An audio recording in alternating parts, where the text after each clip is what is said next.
अस्सलाम वालेकुम ख़वातीन व हज़रात, तो उम्मीद करती हूँ आप लोग सब खैरियत से होंगे और आप लोगों की दुआओं के साथ मैं भी खैरियत से हूँ अल्हम्दुलिल्लाह। बाकी मैंने सोचा आज आप लोगों के लिए थोड़ी सी इन्फॉर्मेटिव वीडियो ले आती हूँ जिसमें मैं आप लोगों को गाइड कर दूँगी कि यूके के लिए अगर एज एन स्टूडेंट आप आना चाह रहे हैं तो उसका क्या प्रोसेस है। तो सबसे पहले आ जाते हैं प्रोसेस पे। जो मेन बेसिक चीज़ है वो है पासपोर्ट। आप लोगों का पासपोर्ट अगर एक्सपायर हो गया है तो उसको सबसे पहले रिन्यू करवा लें और अगर नहीं है तो बनवा लें। पासपोर्ट बनवाने के दो प्रोसेस होते हैं, एक होता है बेसिक, एक होता है अर्जेंट। अर्जेंट में ये होता है कि आप लोगों को विद इन 2 डेज़ आपका पासपोर्ट मिल जाता है, लेकिन उस पर यह होता है कि जो बेसिक होता है, बेसिक से आपने 3 से 4 हज़ार रुपये ऊपर पे करने होते हैं। लेकिन ये होता है कि बेसिक आपको 1 हफ्ते में मिलता है और अर्जेंट जो है वो आपको विद इन 2-3 डेज़ में मिल जाता है। आई सजेस्ट कि बेसिक के साथ ही जाएँ, क्योंकि अगर आपने बहुत पहले से प्रोसेस स्टार्ट कर लिया है तो इट्स बेटर कि आप जो है बेसिक के साथ ही जाएँ। ठीक है, पासपोर्ट हो गया। अब आते हैं मेन प्रोसेस पे। सबसे पहले डॉक्यूमेंट्स की बात करते हैं। डॉक्यूमेंट्स में आपको क्या क्या रिक्वायर्ड है, मैट्रिक और इंटर का आपका मार्कशीट और सर्टिफिकेट। ठीक है, उसके बाद अगर आप बैचलर्स हैं तो बैचलर्स की यूनिवर्सिटी की आपकी ट्रांसक्रिप्ट और डिग्री बोथ रिक्वायर्ड है लाजमी। आप ये ना समझें कि अगर आपके पास सिर्फ यूनिवर्सिटी के जो रिज़ल्ट होता है वो आप दिखा देंगे तो नहीं, ऐसा नहीं है। आपको ट्रांसक्रिप्ट लाजमी तौर पे शो करवानी पड़ती है। आई सजेस्ट कि आप लोग उन दोनों डॉक्यूमेंट्स को एचईसी से भी अटैच करवा लें, क्योंकि मैं जब आई थी तो मैंने करवा लिए थे। कुछ नहीं, एक प्लस पॉइंट हो जाता है कि आपका अटैच डॉक्यूमेंट्स होते हैं। ठीक है, नेक्स्ट चीज़ ये है कि आपने यूनिवर्सिटी, अपनी यूनिवर्सिटी से जहाँ से आपने ग्रेजुएट किया है वहाँ से English certificate, English proficiency certificate या लेटर उनसे ले लें। अब ये ना समझिएगा कि ये लेटर लेने के बाद ये आपको आइल्स नहीं करना पड़ेगा, तो जी बिल्कुल ऐसा नहीं है। आइल्स करना मैंडेटरी है, जो कि मैंने अपनी पहले वीडियो में बनाया था कि वो फर्स्ट स्टेप होना चाहिए। अगर आपको किसी भी कंट्री जाना है, आपका फर्स्ट स्टेप जो है आइल्स होना चाहिए। अगर आपने क्लियर कर लिया देन आपने क्या करना है, अब आप आ जाएं कि आप अपनी रेलेवेंट फील्ड की यूनिवर्सिटी सर्च आउट करें। रेलेवेंट फील्ड की यूनिवर्सिटीज़ कहने का मकसद ये है कि अगर आप यहाँ आते हैं तो आपको फ्यूचर में इजी रहे, कोई मसला ना हो। अगर आप अपनी रेलेवेंट फील्ड में ही रहते हैं तो आपको जॉब्स अपॉर्चुनिटीज़ ज़्यादा अच्छी मिलती हैं कंपैरेटिवली अगर आप किसी और फील्ड में आते हैं तो।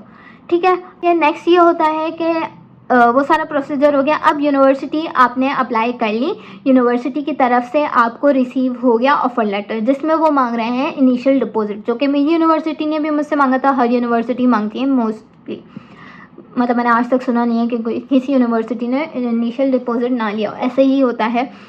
मैंने अपनी यूनिवर्सिटी को 3000 पाउंड जो है वो पे किए थे। उसके बाद जब आप इनिशियल डिपॉजिट दे देते हैं तो उसके बाद वो लोग जो हैं आप लोगों का इंटरव्यू कंडक्ट करते हैं। इंटरव्यू कंडक्ट करने के बाद जब आप इंटरव्यू क्लियर कर लेते हैं देन अगर आपका इंटरव्यू क्लियर हो गया आपको कैश लेटर दे दिया जाएगा। कैश लेटर में आपकी सारी इन्फॉर्मेशन गिवन होती है कि उसके बाद आपकी जो रिमेनिंग फ़ीस है वो कितनी आपको पे करनी है, आपका जो एक्सपेंस वगैरह वो सब आपका मेंशन होता है आपके कैश लेटर में। नेक्स्ट स्टेप ये आता है कि हमने उसके बाद अपनी बैंक स्टेटमेंट मेंटेन करनी होती है फ्रॉम 28 डेज़, मिनिमम 28 डेज़ होना चाहिए। उसमें ये होता है कि आप अपनी लिविंग एक्सपेंस यहाँ जो आके आप रहते हो और आपकी जो रिमेनिंग फ़ीस होती है वो दिखाते हो एम्बेसी को एज एन प्रूफ या यूनिवर्सिटी को कि you have that amount in your account कि आप आके वो फ़ीस पे करोगे। ठीक है, बैंक स्टेटमेंट हो गया। अब उसके बाद आ जाते हैं वीज़ा के प्रोसेस पे। जैसे ही आप वीज़ा के लिए अप्लाई करते हैं, फर्स्ट ऑफ ऑल मैं आप लोग को मशवरा देती चलूँ कि जब आप बैंक स्टेटमेंट मेंटेन कर रहे हैं तो एटलीस्ट जब तक आप लोगों का वीज़ा नहीं लगता तो वो बैंक स्टेटमेंट को आप हाथ ना लगाएं, बिल्कुल भी ना लगाएं जब तक आपका वीज़ा आपके हाथ में ना हो।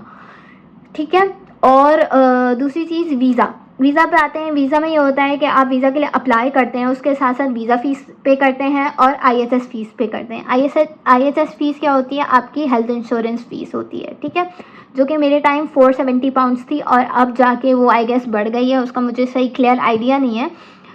हाँ जी, जो कि अब बढ़ गई है और ज़्यादा हो गई होगी, तो वो आपको पे करनी होती है एम्बेसी को। पूरा होने के बाद जो है आप एम्बेसी से एक अपॉइंटमेंट कंडक्ट करते हैं।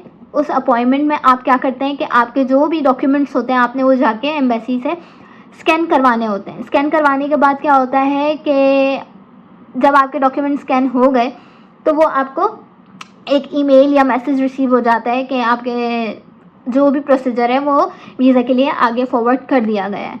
ये सारा होने के बाद जो है आपके पास, अच्छा वीज़ा के 2 और ऑप्शंस मैं आपको बताती चलूँ कि आपके पास ऑप्शंस होते हैं कि आपने अपना वीज़ा प्रायोरिटी बेसिस पे लगवाना है या स्टैंडर्ड पे।